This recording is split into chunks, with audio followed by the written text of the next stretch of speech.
Hey friends, today we are going to talk about our Warrior series and some modifications for it, as well as do a little bit more of, we'll call it a deep dive into foot positioning and some other alignment things.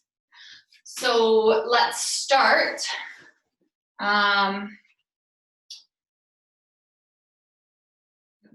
Let's start standing.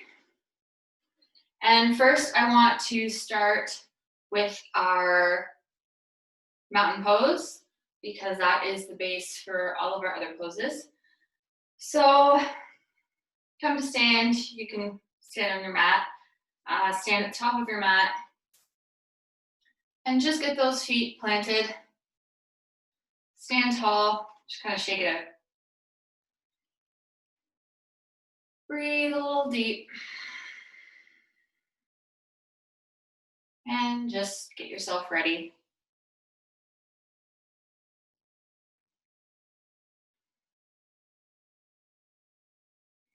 So starting with our mountain pose, we'll work our way from our feet up. Feet, we want to have each toe ground into the mat. We also want to feel as though all four corners of our feet are on the mat. Four corners meaning the edges of both pads and then throughout both sides of your heel. You want to feel equally distributed in the full foot. Weight, you don't want to feel like you're leaning forward or leaning back. Strong in your feet.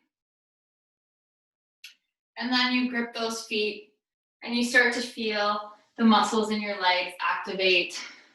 Those calf muscles start to activate. The muscles in your thighs. You want to feel strong in those thighs. You want to feel almost as if they had like an internal rotation. So you're feeling as if you're almost pulling apart, but also together as you're pulling up. I know, all the directions all at once. Then you want to feel not like you have that bum stuck out. Want to feel again tall and aligned through there, as if you could pull out of that hole, that little pelvis bone that's down here. You want to feel when you engage that belly button and spine, as if you almost pull out of that pelvis. I don't know if you can actually see that somehow I do actually manage to grow, fraction of an inch taller. You want to feel as if you're pulling out of there, taking the weight out of that low back, growing taller, that belly button's to spine, and then that chest just wants to be open. I don't need you to force, shoulders back and heart and ribs. You want to keep those ribs from flaring out. So take a second and place your hands there and just feel the difference. When your belly button's to spine, you have that mild tuck of your tail. Ribs are in. You don't want them flared out, right? You start sending those shoulders back, that heart forward, your ribs might start to flare. You still want to feel that strong engagement through that whole abdomen, that whole belly. Ribs are in. And those shoulders just want to come up and down. You just want to drop them heavy. Hearts forward, shoulders down. And just feel long in your neck. Like someone was pulling you out through the crown. Like a big bun on the top of your head, rocking some like 80s style or something like that. And those fingertips you can open. Keeping those hands active as well. And you're just standing strong here, tall. And this is the base for all of our poses, no matter where we are, is that alignment, those little check-in points. Moving into our Warrior One. In most cases, we come at that from, let's say, a down dog, so we'll start from there. And we've done a little series on our down dog. So let's say we stretch that leg up and we want to bring it through. Really activate and engage. Again, tuck that belly button to the spine. Feel that knee come through. You're coming a little bit forward, up on that tippy toe. Feel as if you could kiss that knee to nose, and then plant it between your hands. Now be aware that your feet might be fairly close together here when you've started. So when we say, you know, you plant that back foot, this is your warrior one, that back foot is planted. As you plant that foot, your hips automatically scissor. You want those hips squared. So you might have to bring that foot in so you can scissor those hips back so they're more square. So that right hip comes back. That's fine. You might have to widen your feet on their little train tracks, and that's fine too.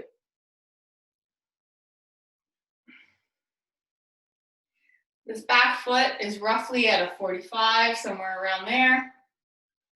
This front foot straight.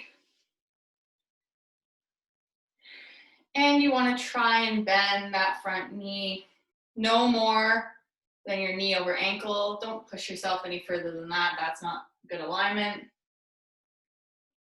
And make sure that that front knee stays open, that it tracks open. So the tendency once you plant that back heel might be that you're like this. So this knee is bent, your hips are scissored. So really try, square those hips, drop into that knee, track it open.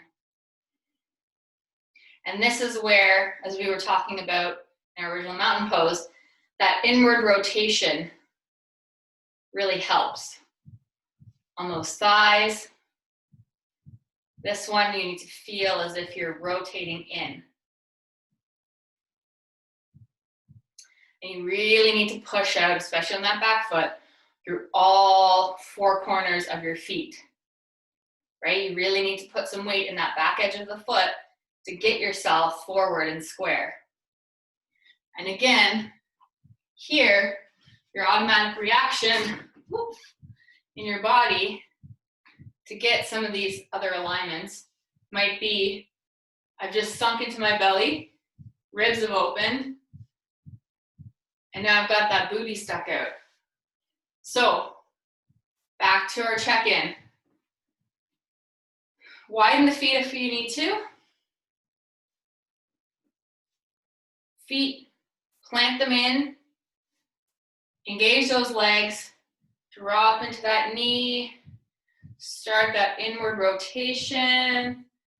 Those hips are coming square. I'm engaging belly button to spine, pulling out of that pelvis. Yeah, there's still a little bit of a bend maybe,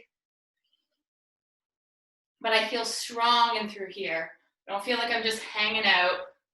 I just want to feel strong. And then those ribs are closed. I'm just loose in my upper body. Once I have my legs, I can inhale those arms. And I can take a minute again, do our cactus arms to make sure that those shoulders are low before straightening those arms.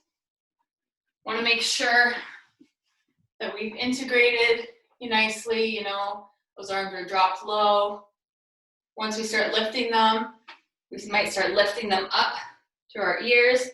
We just want to make sure that neck stays long, those shoulders stay down. So we're not crunching up, we're keeping the integrity of that original mountain pose, that nice long neck, nice long spine. So the reason we don't want to kick that booty out is we want to keep that nice long spine all the way from tip top here, all the way up through the tail. Those arms come up, cactus them if you need to, and you can keep them here, or bring them back up. So, warrior one, front foot forward, back foot's on a bit of an angle. Square those hips, open up that front knee. If you're not bent all the way into it, that's okay. Inhale, arms up. And here we are.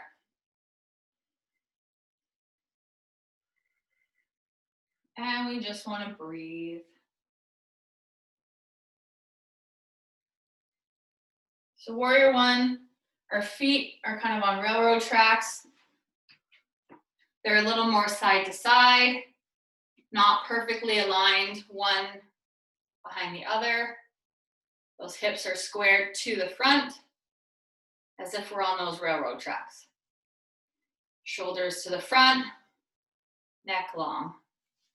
When we open into that warrior two, our legs and feet change here.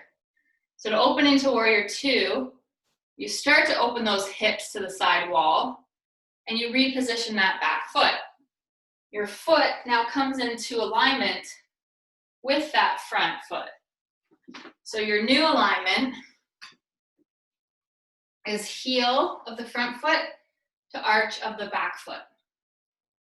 That allows those hips now to be open to the side wall and that upper body open to the side wall. And again, your stance can be short or it can be a little bit longer. You'll see a lot of people moving from warrior one to two lengthen that stance because it just lets them straighten that back leg a bit, get a nice stretch, and bend a little more into that front leg. Because again, even here, we want to have that bend, but we don't want to over bend. So we don't want to go past the ankle again. We want that nice deep bend, real good shake in those legs, but we don't want to go past. So here, we've moved into a warrior two. We fixed our foot alignment.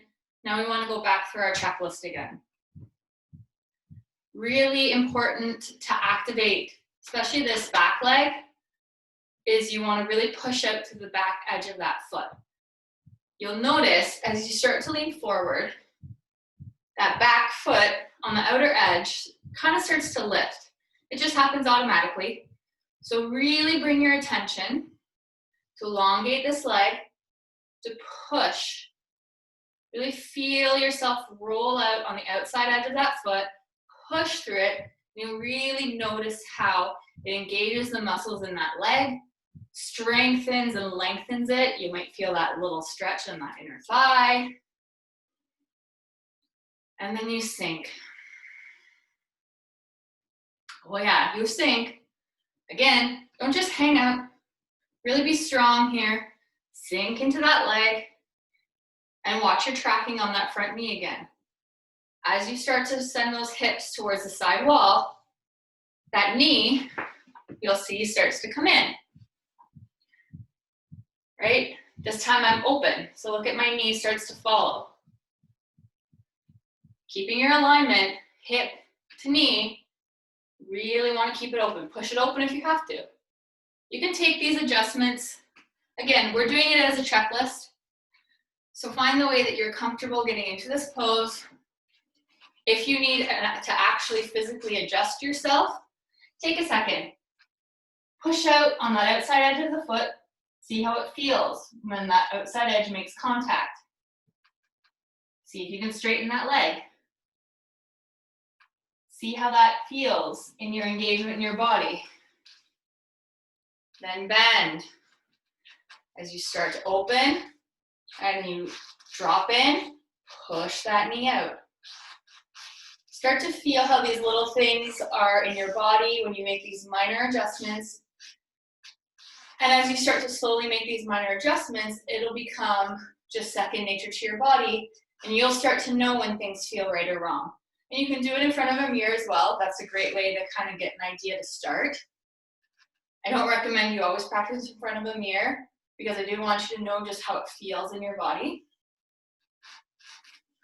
So we have our feet, our legs, again, Right now, my calves are active, my thighs are active. And when my thighs are active, I, again, start to pull up and out of here. So take a second and feel the difference. Again, I don't want that booty out, right? I always say it's like we're between two panes of glass. So you're facing your side wall, side of your mat. And I want you to feel the difference between just hanging out in this pose. And I want you to also, you can take a second and watch and notice the difference. So I'm just hanging out now, right? I start activating and pulling up. And I start pulling up. I'm still bent, but can you see the difference in my thighs, in my pelvis? When I start pulling, how I lengthen. And I don't just lengthen in the lower body, it lengthens through my whole body. So I pull up and out of that pelvic core, so it's almost as if my feet are pushing, my legs, even though they're planted, are trying to pull together. That feeling like they're trying to keep bent, feeling like they're trying to pull themselves together, automatically engages that pelvic floor, pulls me up and out, and it almost makes it easier on my legs. Makes it easier on my low back, makes it easier on all my hip joints. If I'm just hanging out, I'm not gonna lie, it starts to hurt all of this sensitive spot in here. The second I start engaging, push out through the outside edge of that foot. My arch starts to come up. I'm pushing all four corners, all my toes on the front one, and then I start to activate those legs.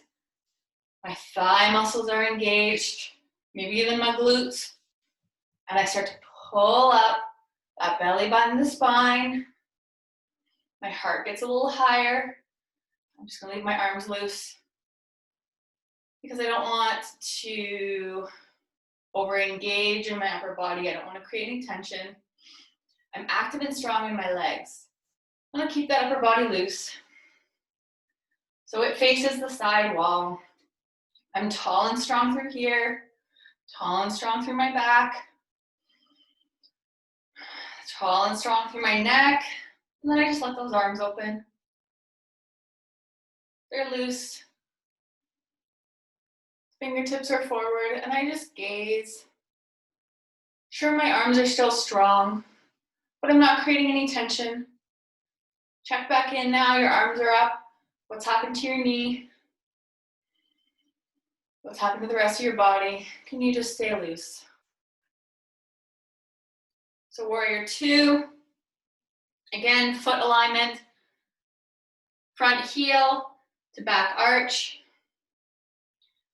tall and strong through the midline of your body, as if you were between the panes of glass. So that knee is open, you have that foot alignment, so it goes all the way from floor all the way up to ceiling.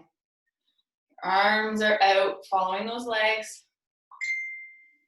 And you just feel tall and strong in your warrior two. And then, totally different, semi-unrelated, your warrior three, again, follows all of our original mountain pose checklist items.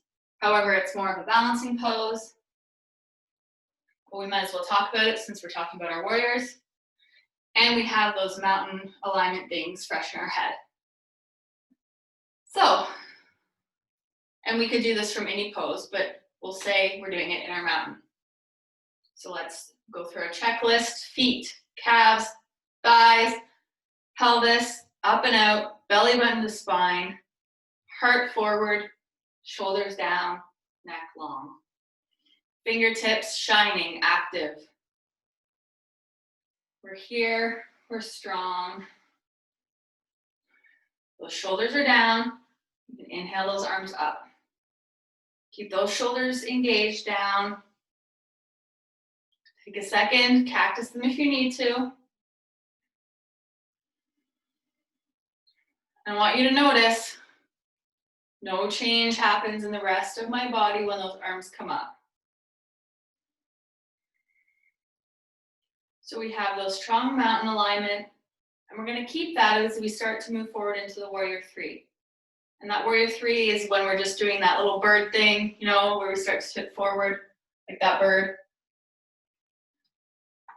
So one foot becomes a little lighter than the other. One's a little more engaged into the mat, those four corners. And this foot that lifts is going to stay active. Our hips are going to stay level. Our body is going to stay square to the front of the mat. And you can make adjustments as you go. You might come out of that alignment, and that's fine. You can take a micro bend in that standing leg as well. But let's just start. So we're up here. We're in a little bit of an extended mountain pose. Take a big breath in. And on our exhale, we just slowly start to tip forward. I start to bend into my front knee maybe. And we just move, staying long, right? We're still keeping that length from the back of our lifted foot all the way out through the crown and the hands. And we just slowly start to work our way into the balance. Doesn't matter what side we're on. We're keeping that length. And if you can't see yourself, almost think about you're keeping like a little bit of an up dog in your chest. That'll help you think to stay high. Keep that foot active, stretch out through it. Those hips stay level. So why I say keep that up dog in mind is as I start to move down, I might drop my arms more, or I might start to drop those shoulders. So I want to keep in mind that active, right? Arms are coming out from ears. I know I should work on my balance before I try to do this all at once. But you just want to stay, hopefully I don't kick anything here when we do this. You just want to stay long. So as I start to go down, you'll see that my right hip started to open. So I just start to adjust as I go. So now you're level. Maybe I bend a little bit more into this standing leg. Push out a little bit longer through the back. And you know I want to start to drop. So those arms, you could have them in cactus if you need to. That heart is still up a bit. You don't want to just drop to the floor. Right, keeping that warrior three. Keeping the integrity of that original mountain pose in this balance. And this is kind of your starting point for all of those other balances that we do, you know, our half moons and our everything else. So, I hope that was helpful. I know it was a lot of information. I just talked a lot. Hope some of it made sense. If not, you can ask me next time we see each other. Send me a message, an email, whatever. And next time, we can talk about a couple of adjustments with blocks and stuff like that to maybe help make some of those poses a little bit better, or how we move from these original warrior poses into some of our other poses. So, have a great weekend. Catch you on the flip side.